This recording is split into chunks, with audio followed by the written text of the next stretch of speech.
Hello guys, nagprito tayo ng pork chop. Lagyan ko siya ng topping na yung young corn and carrots. Yan. Tapos naggumawa ako ng sauce ko, sarili kong sauce. Yan. Kaya i-ano natin na, ikisa-kisa muna natin yung bawang.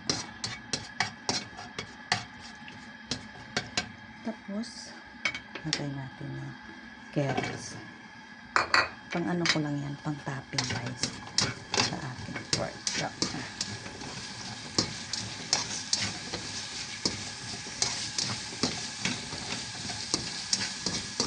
Nilagyan ko lang siya ng design.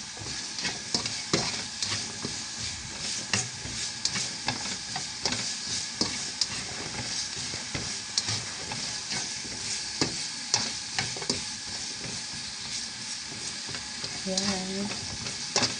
Kaya na natin ilagay yung corn kasi ito nito matagal-tagal ito maluto. Lagyan na natin ang konting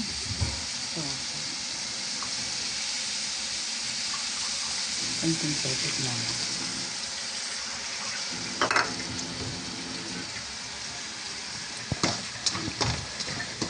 Lagyan ng konting.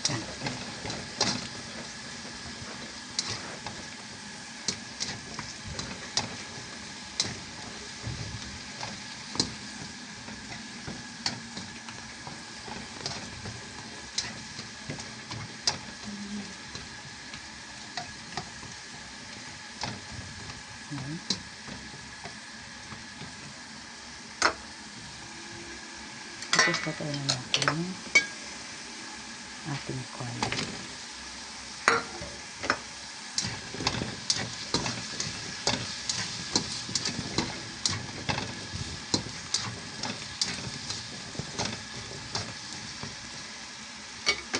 Lagyan natin ng konting tubig na para maluto. Okay.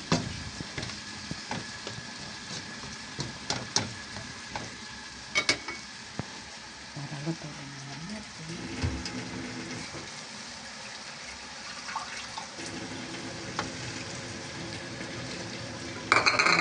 Saka natin ilagay yung sauce na naman.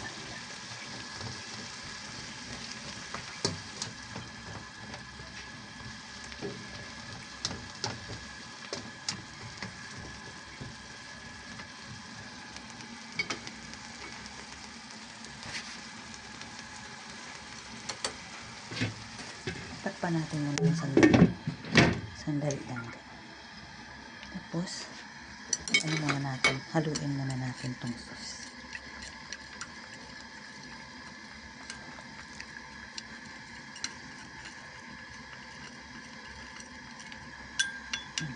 Nilagyan ko dito ng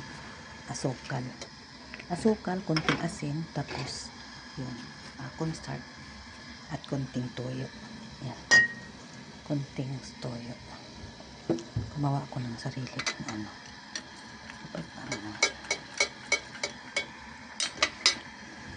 tapos lagay na natin yung ginawa natin sauce hanggang maluto na siya.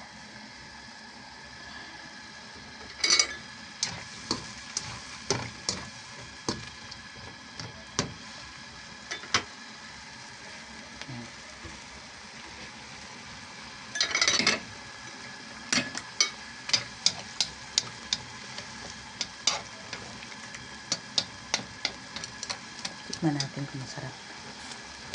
Parang kulang yung asin niya. Lagyan natin ng konting asin.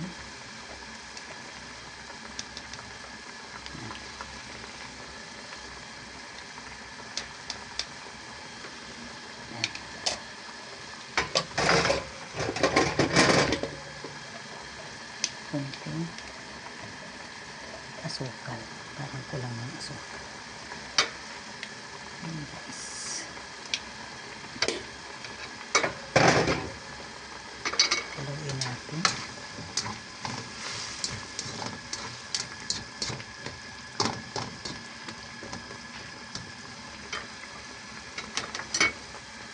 Maghintay tayo. Takpan muna natin guys. guys. Hintay lang tayo. Tapos sila tayo natin ating luto. Hanggang idan ko lang. Yes.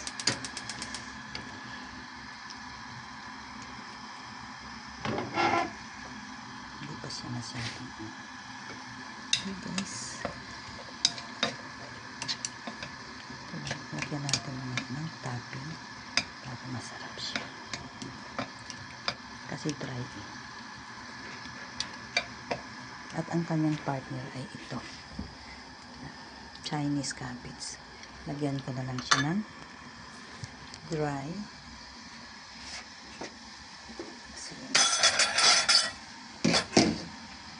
Lagyan natin ito. Dry shrimp. Yan ang kanyang partner. Ito. Tapos lagyan natin ng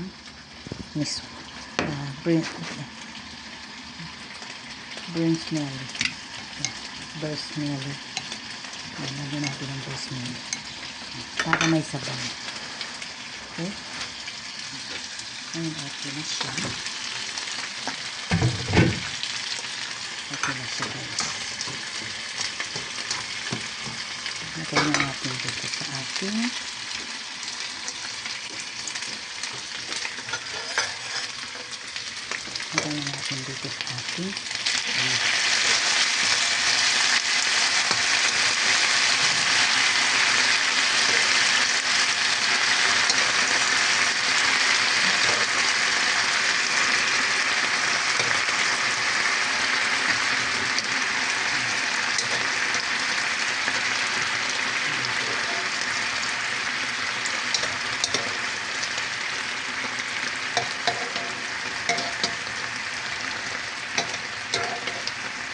yan guys.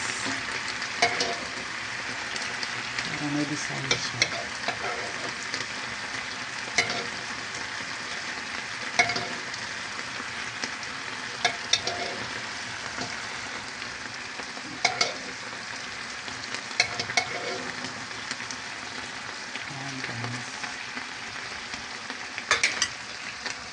Yan guys.